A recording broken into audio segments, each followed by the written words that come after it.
წყების აუცილებლობას.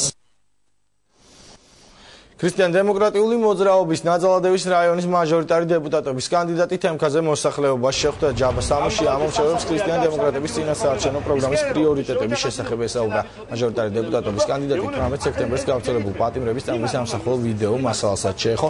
სამოშიას თქმით, ქრისტიან-დემოკრატიული მოძრაობის პარლამენტში მოხვედრის შემთხვევაში მათი მთავარი პრიორიტეტი ადამიანის უფლებების დაცვა იქნება.